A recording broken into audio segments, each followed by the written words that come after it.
I work so hard on my speech, and a lot of y'all talking about like, oh, why are you reading it from your phone? I had to write that shit down because I had to make. I'm 32 years old, and I have 3 kids. My mind be raising all day. Like it's like sometimes I be arguing on my shower, like rehearsing what I'm gonna tell when I see them. And you know what? I forget what I be telling them. I'm like, damn, I was in the shower for 30 minutes putting what I was gonna say to this mother. But you know what? Then when I be in face to face, I be forgetting. So you know, when it comes to this right here, I been knew what I've been wanting to say, but I had to make sure I ain't forget. So I wrote that the down. Maybe getting Cardi B involved in your campaign isn't a good idea after all. Call me crazy, just don't call me late for dinner. I think this hurt her campaign. I'm gonna be honest with you.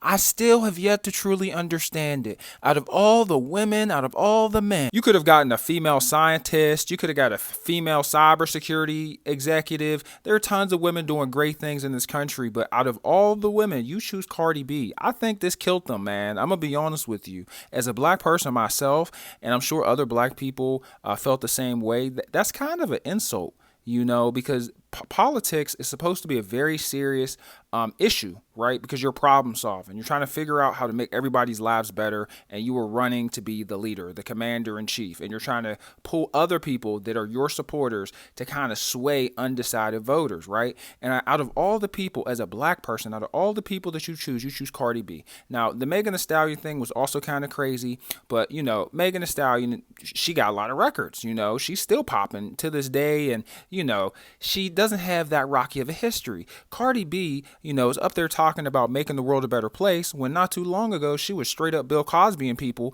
and taking them for everything that they got, pocket lint included. You could look it up, man. But yeah, it's just really wild to me. And I think this is why, you know, one of the reasons why she didn't win. It is unfortunate. I was looking forward to having a female president. It was something that I was excited about because I had never seen that before. I know a lot of men, you know, feel some type of way being led by a woman. Me personally, I don't care. I don't care who get up in there. Just do a good job. You know what I'm saying? I'm trying to turn the country up. I'm trying to put on for the set, you know, but in all seriousness, I would like America to be a top dog. I would like for us to be taken seriously. And I would also like for, you know, other countries to stop painting us in this manner like we're a bunch of buffoons. We deserve it sometimes. I'm not going to lie. We are the crash outs of the groups. But hey, man, American history continues. I kind of knew that Donald Trump was going to win. The second that thing hit his ear, you guys know what thing I'm talking about. The second I watched him take a thing on stage, I knew he was going to win because I was like, my man is the 50 Cent of politics at this point. There's no stopping him. You know, Jesus himself would have to come down from the clouds and run against Donald Trump. You know, he'd be up there on stage turning water into wine, you know, healing people's arthritis, you know, curing cancer at the slightest of a touch. He would be up there performing miracles. And then even then, you know, the margin still might be close against Donald Trump, you know, but Jesus would have to come down.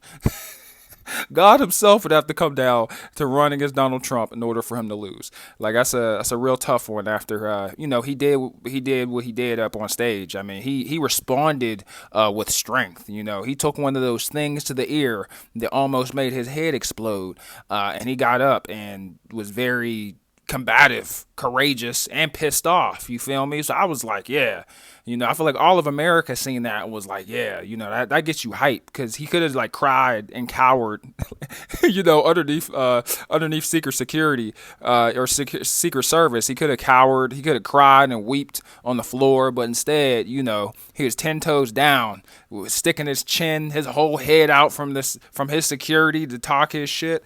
That's some American shit right there. That takes balls.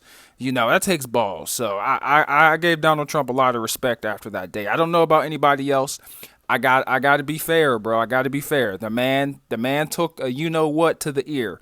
All right. And then responded in a way that was pretty aggressive. I'll give you respect, man. That's what we need in the White House. I ain't going to lie.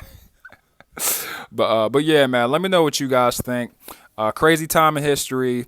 And, you know, to all the Harris supporters, all the Trump supporters, let's all be, let's be civil, bro. You know, nobody crash out. Don't be treating people rude. You know, you're not a bad person just because you believe in one side or the other. And as for me, I'm not a Trump supporter. I'm not a Harris supporter. I'm a me supporter.